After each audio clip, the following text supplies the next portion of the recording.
will you speak German with me? No, I can't. You must speak with me to practice your German. You must brush up your German. Thôi, đọc mình lên đi. Okay. Ooh.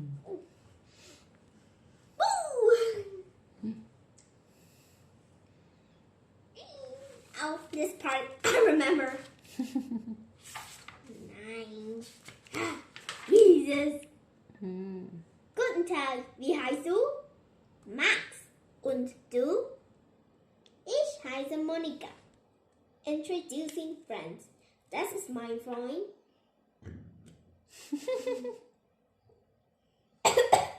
Heißt Peter. Wer ist das? Das ist meine Freundin. Sie heißt Sonja. Wie heißen Sie? Sie heißen Klaus und Daniel. Hallo, wie geht's? Sehr gut, danke. Ist das Anita? Ja, das ist Anita. Wer ist das? Das ist Fritz. Wie heißt du? Englisch. Und du? Heißt du Max? Nein, ich heiße Helmut. Auf Wiedersehen, Michael. Auf Wiedersehen. Die Blumen. Was ist das? Das ist eine Blume. Ist das auch eine Blume? Nein, das ist ein Baum. Wie heißt das auf Deutsch? Das heißt eine Tür. Und wie heißt das? Das heißt ein Hund. Wie heißt das auf Englisch? A dog. Can you remember? Die Blume. Die Katze. Der Baum. Das Nest. Der Vogel. Das Haus. Die Sonne. Das Fenster. Das Auto. Der Hund. Đâu có đọc cái dòng chữ nhỏ sát bên vách đi.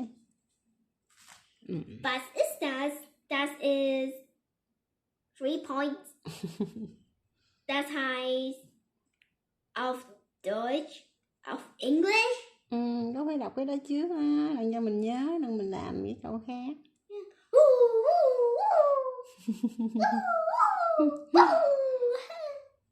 Rồi tiếp nữa không? Tiếp một trang nữa không? Yeah, mucho.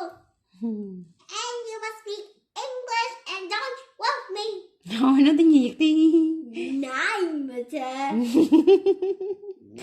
Rồi con đọc. I can change into this language, into that language, from English, German, and Spanish. Too much language on I. Rồi. Woher kommst du aus? Con đọc bên này. Sorry, new words. Woher kommst du? Ich komme aus. Wo wohnst du? Ich wohne in Paris. Sprichst du Französisch? Ich spreche ein bisschen Deutsch, ein bisschen Englisch, Französisch, Afrika, Deutschland, England, Frankreich, Indien, Scotland, Österreich, Spanien. Quên mất Ich weiß es nicht. Bí vậy nha, bí vô. Ich weiß es nicht. Rồi con để con gạch đó đi, con để đó đi. Okay. Để mình dò để mình đọc lại từ đó sau. Rồi con tiếp tục đi. Estoy no ocupada. This is Spanish. Sprichst du Deutsch? Ja, ein bisschen. Sprichst du Deutsch, Pipi? Ja, ich spreche Deutsch und ein bisschen English. But my own answer is opposite with that. Ja, ich spreche English und ein bisschen Deutsch. Heinz spricht Deutsch, Französisch und Englisch. Rồi xong được rồi. Đọc nhiêu đó được rồi con. Yeah, mommy. And you must speak German with me after all. Làm khó quá.